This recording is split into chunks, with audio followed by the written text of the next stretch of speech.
Today I'm sitting down with Jekasole to talk about her latest single, Letterman. Stick around because you're going to want to hear about its heart and soul. Let's get the intro rolling because Kingdom Builder starts right now. Hey, what's up, guys? This is Bodie. This is Shanae. Hey, this is Jamie McDonald. What's up? I'm Laverdier. What's up, y'all? This is Seth Schleter. Hey, what's up, family? This is Jeremy Rosado, and you are tuned in to Kingdom Builder. Listen, I am so excited for what God's doing in this season. You can check out Kingdom Builder if you're listening or watching. It's an honor to be here, to be a part of this. Keep checking my family out and check me out wherever you listen to music. I don't need a ring to know I'm in the Baileys. Elevated, but I ain't need a smoke trees. Check the status, yeah, I'm blessed. Lucy, baby, yeah. Hey everyone, I'm Mike Laxton and welcome to Kingdom Builder. Today I'm excited to welcome back Jekasole. If you've been following along, you know she's an artist whose music blends authenticity, faith, and powerful storytelling. And now she's back with her latest single, Letterman. Jekasole, welcome back to Kingdom Builder. Hey, Mike, thank you so much for having me back here. So glad to be back. Well, we're glad to have you back. I know you've got some new music out. So we just want to really find out, number one, what you've been up to since the last time we spoke. It's been about 6 months. For some of those who might be new to you and things like that, where's God brought you through in this last 6 months? Oh, he's brought me through so much. Last 6 months when we went ahead and we spoke, what's that, top of the year, like January? Oh, yeah. I'm like, it's a lot. That is 6 months, right? Yeah, I'm like, well, now it's 7. But for the most part, definitely has been a lot of transition, both personally, spiritually, and just like professionally. So just in all the good ways of just knowing that like everything that's been happening has been sharpening me for what's he's had prepared, if you will. But since then, we've put out a few singles. Locked In was one of the singles that had came out. We had Jaded come out. Locked In is more like a drill beat, which basically just talks about like what your standards are when it comes to like wanting to be with someone as far as like relationally. So it's been good, getting a lot of good feedback with that. And then Jaded, just more or less when you kind of just realize your self-worth and you're like, hey, like this is just not okay. And you start putting boundaries down, which is, I think, a great thing, especially like just as a person. You want to make sure that you're respected and knowing what your boundaries look like. It's kind of a great place to start. But that's kind of everything that we've been doing since then, as far as singles coming out and then just working on a bunch of fun stuff. So we have Letterman. Letterman actually dropped on the 4th of July, which was very much intentional. But definitely probably one of my favorite songs to date right now. But just a lot of things, a lot of shows that I've been a part of, events. I was able to go out and participate in the Worship Alive event that they had over here in Orlando last week, I think it was. Mm-hmm. And it was hosted by Aliens Alive and God Did It movement. So it was really, really nice. And then just all these different opportunities, just traveling different places to go ahead and just share my gift with the world. So it's been a lot of moving parts. Well, God's been keeping you busy, which is always good. And again, you've come out with a couple new singles, which will make sure that, of course, our audience will make sure they get to go to their favorite streaming service to take a listen to those. But again, we're here today. We're going to talk about Letterman, a great new single you just released here a couple weeks ago. And for those who haven't heard it yet, what's kind of the story behind the track? You did mention 4th of July is very intentional. Mm-hmm. What kind of inspired you to write it? So the song itself is talking about it's basically what I would consider my freedom anthem. So basically just to highlight as far as like, if you are a person where you kind of struggle with knowing if healing and freedom can coexist together, that's what this song highlights, is being able to know that in the midst of whatever place or journey you find yourself in, I've been kind of just sharing as far as like when it comes to my healing journey, learning more or less like who God says I am, knowing more like who it is that I believe that I am, as opposed to the lies that I thought that I was.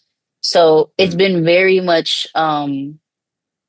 freeing, if you will. It's been very freeing in knowing like, hey, I actually believe what God has told me. I actually believe that there's freedom on the other side, or even in the midst of, hey, I may not be 100% there, but I no longer feel bound by anything from my past. So definitely this record is super, super, what's the word I'm looking for? It's special to me just because of the fact of, like I mentioned, my healing journey.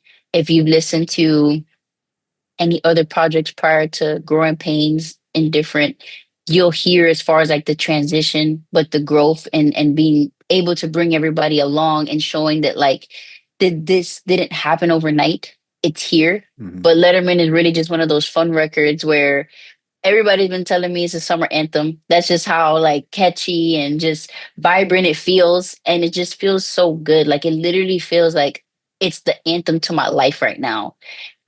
Which is basically the where I've never felt so free once I've let God inside of my life. Mhm. And because of that, I've now allowed myself to join the winning team, which hence Mm. comes the name Letterman.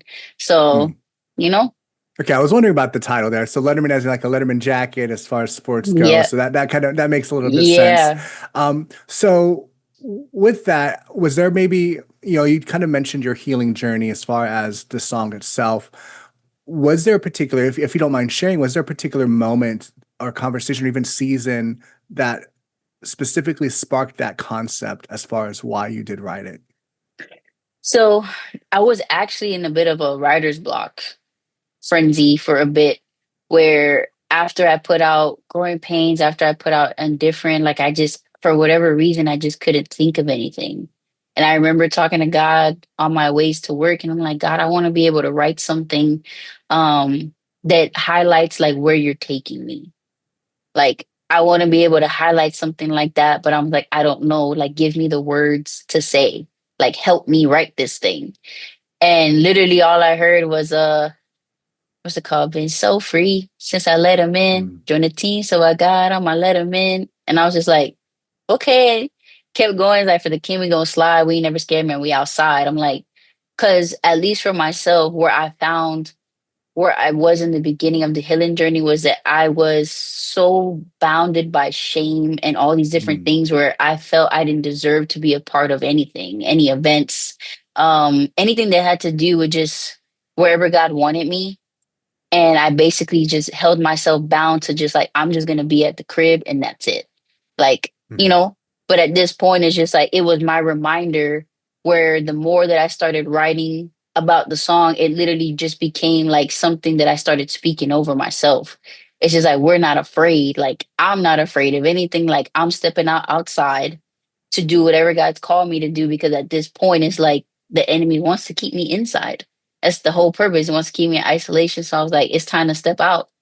And Mm. I felt like this was the perfect record to kind of iterate that for myself and then anybody else who may find themselves where it's just like, yo, we not scared. Like they can get all the pressure, all the smoke. We outside with it. So Oh, and I like the song itself, production wise. It has a very distinct sound as well, and it just has a really great flow to it. And I think it really captures your style very well. But can you kind of walk us through how you built that musical feel of Met Letterman, as far as maybe why that particular style was the right fit for the message? so truthfully, I've been trying to make something a little bit more upbeat. Like just because I'm like, I want to try my hand at something different. And the last type of record where I kind of had it where it was like a West Coast feel was a little bit more R&B. And I was just like, I was like, I really want to try something that has like a bounce.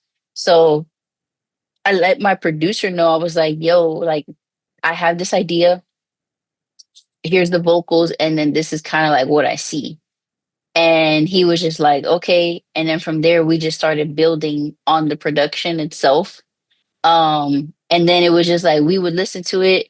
Truth be told is that we had this song tucked away for a minute because we kept finding things that we wanted to add to bring it more to life, if you will. Mhm. And literally, it was just like I had told him, I was like, "Yo, can we add like a synthesizer in here?" Because when you start listening to like the old like West Coast side of music, it's just like they have that in there. It's their it's their stamp. So I'm just Mhm. like, yeah, I was like, if we're gonna make it like West Coast, I was like, we should make it feel like that. And he literally took the idea and just knocked it right out of the park. And I was just like, yo, I was like, I was like, we need to do more stuff like this because I'm like, this is actually like a lot of fun. And on top of that, it was just like when I do listen to like West Coast music, it's like as far as like their flow, their cadences, my flow cadences compared to what it is actually on the West Coast is very different. They're a little bit more animated, but I was like, it works because I still Mhm. get to be authentic to myself, but at the same time, like have a feel that I get to bring to the East Side. So Now, with this particular song, of course, it has that personal significance for you, but with obviously putting music out, we kind of wanted to approach the listener in a certain way as well. So, what do you kind of hope listeners will take away after hearing Letterman? I hope that they'll take away the fact of knowing that the enemy is a liar and that at the end of it all, it's just like if God is calling you to go do something, go ahead and do it. Because when we know that we're supposed to do something and we don't do it, it is considered sin. Mm, And that's kind of just something where I struggled with a lot, where I was just like, I had to get that out of my mind and knowing that, this song is for anybody that finds themselves in the middle of their healing journey and knowing if freedom and healing can coexist. Because I feel like it's a misunderstanding where it's just like, well, in order for me to feel free, I have to be fully healed. And it's like, mhm, okay, well, in order for me to be fully healed, then I have to be free. And it's just like, mhm, okay, well, understand that. But I do feel like in the midst of it, it's like God is still working things in me. But I can tell you mhm, that it's a whole 180 turn that I've taken. And mhm. even just for the listener who listens to it, it's just like, yo, this song is for you if you find yourself in this place. And even if you don't, it's just letting the world know, like you outside. Now, there are also some powerful lines in Letterman. So, if again, crafting this on your personal journey, if there was one particular lyric that you would want to break down and say it's the one that most personally that means the most to you personally, what lyric would that be and why? Um, hmm, I kind of have two. Well, we could do Uh, two. yeah, I got two. So it would be the opening where it says two stepping, got no chains on me. Like two stepping, got no chains on me. East Side Queen out of Dade County. Sing a new song like Do Re Mi. Yeah, I love God, but don't test me. Like that within itself is just like I'm able to be able to dance because I'm no longer held down by any chains that kept me in restraint. I think that's very powerful because it's just like, being able to dance in the midst of where I was, but at the same time is the I love God, but don't test me. It's just like, yes, I love the Lord, but at the same time, it's just like you're not going to I know my worth and I know the value that I bring, so I'm not gonna let you disrespect me just because I love the Lord. Like, don't do that. Mhm, So yeah. I was like, that would be that one. And then the second verse, it says, carry the weight of my seed, I won't drop. Spirit up on me, it's gonna pop. It's like for me, it's I carry the weight of my legacy in the sense mhm, of birthing like my generation when I do have kids and things like that. It's just like I've come to the realization that everything that I do, it's so much bigger than myself. It's the legacy mhm. that I'll be carrying. And it's just like as long as the Holy Spirit is on everything that I'm doing, like it's gonna go crazy. So that would be the two lyrics that mean the most to me. Mhm. Mhm. Yeah, absolutely. Got to let the Holy Spirit do his thing there in order to Hmm. make things work. So, couple of fun questions. If Letterman were part of a movie soundtrack, what kind of scene would it play in it? Hmm. I feel like it can play at a party. Like if maybe like they have like a kickback or something like that. Everybody might be outside in the backyard, like a little luau type of thing. Like the theme at least. Yeah. I think at like a nice house party. House I mean, party. I was to say you probably could throw some sports in there too, because again, it is talking about the You know Letterman. what? Some. You're right. You're right. It's like I was thinking about the outside part. But as far as sports wise, is probably during the scene where like they go ahead and they make a touchdown, like the touchdown dance that they do when they do their thing. I would say that in that little part where they make the touchdown and then they start doing their dance, I think that'll be a great thing. It's got kind of that anthem feel to it. So yeah, I think that would be a good way to incorporate into some sort of either a sport film or at least you mentioned it's a summer song. So obviously you're hanging out in the summer, unless you're in Florida right now, which is super hot. But Yeah. you're hanging out in the summer, having fun, maybe by the pool or having a cookout or something. It'd be a good one to really listen to. So.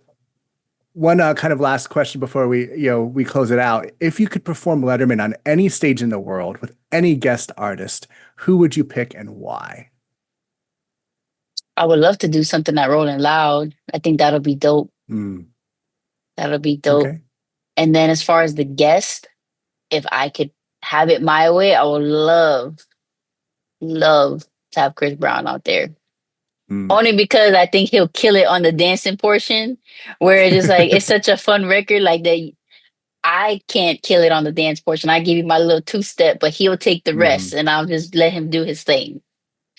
But no, I think he'll be a great addition as far as like performing wise. I think it'll be like a great combination if we were to do that together.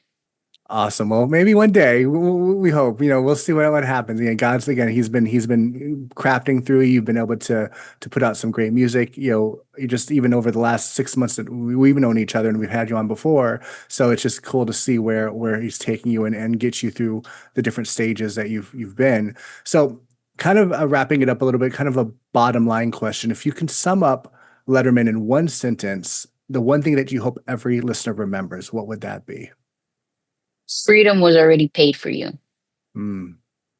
It's yours for the taking.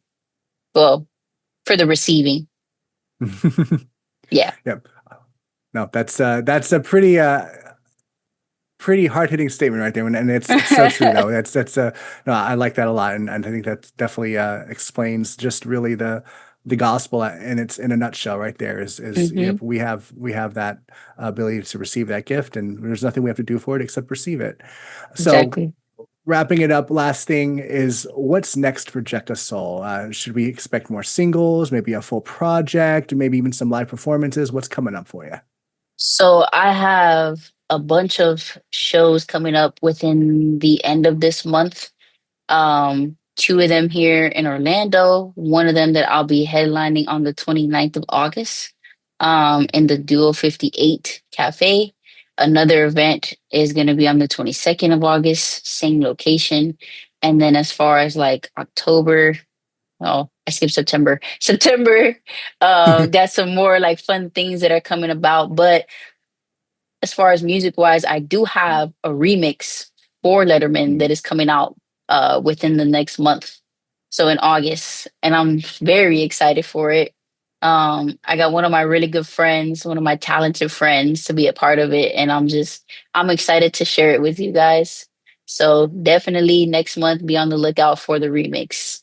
Well, we're looking forward to that, and just to see again where your career is taking you. Obviously, doing a lot of performances is great because it puts you in front of a lot of people. Like you said, you're headlining a show as well. So hopefully we get to come out and see you at one of the shows. I know we've been trying to make it happen. It's just been schedule-wise to get there. But Jekka, thank you so much for just joining us today again, sharing your heart behind Letterman, just kind of catching up and seeing where we are today. And we just we love the conversation, and just thank you for being part of that Kingdom Builder family. Oh, thank you so much, Mike. Always a pleasure to be here, guys. If you haven't, I need you to tell all your friends about Kingdom Builder. Just do that for me. If you enjoyed this conversation, be sure to like, share, and leave us a comment below of your favorite part. And don't forget to check out the links in the description for more about Jekasole, including ways to connect with her and hear about her music. And until next time, this is Mike Laxton reminding you to keep Christ first in your lives, and everything else will fall into place.